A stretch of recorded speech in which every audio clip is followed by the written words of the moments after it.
We're going to lose this case. There are no more legal points to argue. Right? We got to cop a plea. Maybe Buckley can give a second-degree murder. You go to jail for life. That's it.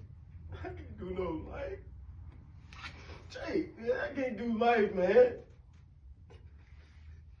Come on, you got to get me off. What if it was you up there? I'm not you, right? We're different. Right? They see you, they see a yard worker. They see me, they see an attorney. You live on the hill. What, it's because you white and I'm black? Huh? That's why I picked you, Jake. You think just like them. You think you're different because you go down there and eat at Claws and you're on TV talking about black and white? But you see me just like they see me. You don't see me as a man, you see me as a black man. I'm your friend. You ain't my friend. You on the other side of the law. I ain't never seen you in my neighborhood. What you think our little girls gonna grow up together playing Barbie dolls or something? What are you talking about? America's a wall, Jake, and you're on the other side of it. How's a black man ever supposed to get a fair trial with the enemy in the jury box and on the bench? My life in white hands, they don't give a fuck about me.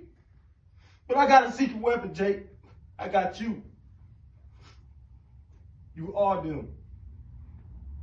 Now, you don't mean to be, but you one of the bad guys. Whether you see me as a nigga, a Negro, an African American, whatever, you see me as something different. So you throw away them talking points about law, you think about what it would take to get your white ass convinced to take my black ass off trial. That's what you do. That's how you save me. That's how you save us.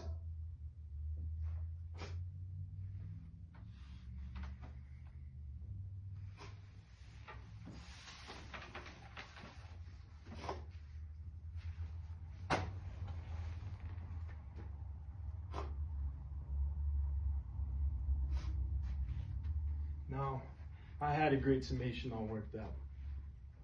Full of some sharp lawyering, but I'm not going to read it.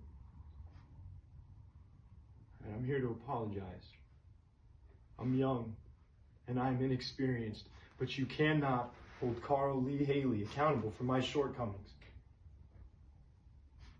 You see, in all this legal maneuvering, something has been lost, and that something is the truth.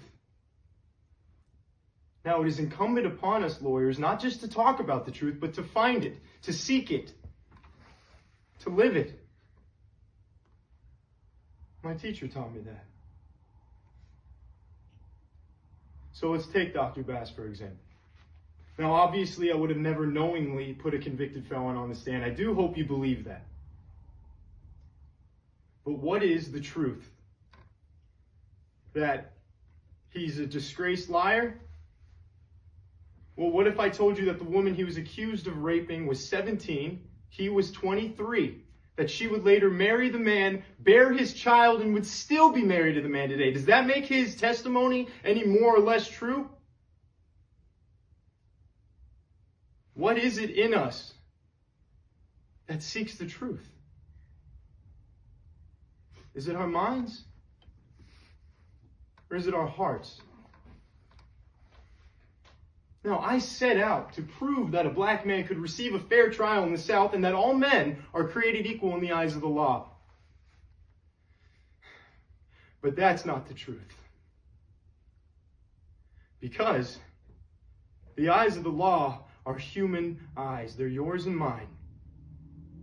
And until we can see each other as equal, justice will never be even-handed. It will remain a reflection of our own prejudices. So until that day, we have a duty under God to seek the truth, not with our eyes and not with our mind, that use fear and hatred to turn commonality into prejudice, but with our hearts,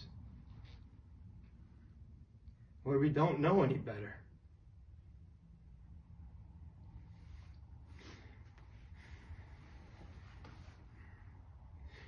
Now, I want to tell you guys a story. And I want you guys to close your eyes when I tell you the story. I want you to listen to me. I want you to listen to yourselves. Go ahead. Close your eyes, please. This is a story about a little girl walking home from the grocery store one sunny afternoon. I want you to picture this little girl. Suddenly a truck stops. Two men jump out. They pick her up. They take her to a nearby field where they tie her up. They rip the clothes from her body. Then they jump on. First one, then the other, raping her.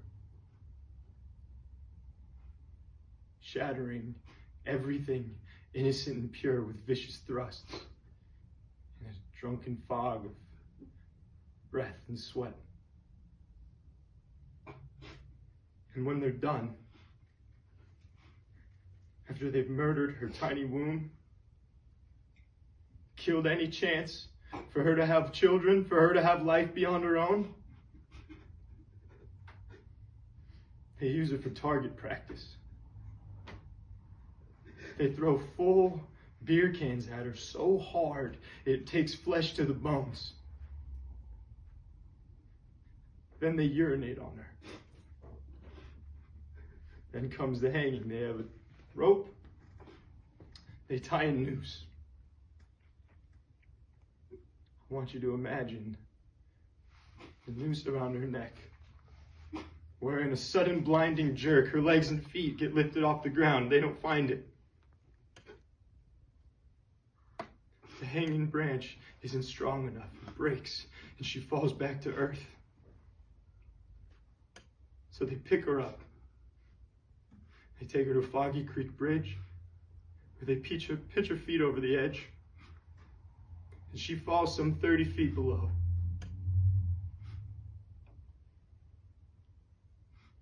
Can you see her?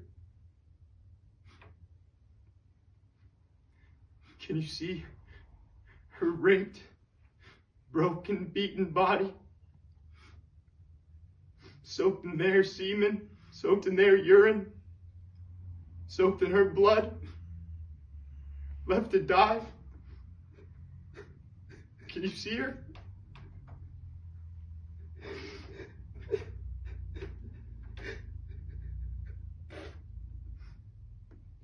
Now imagine she's white.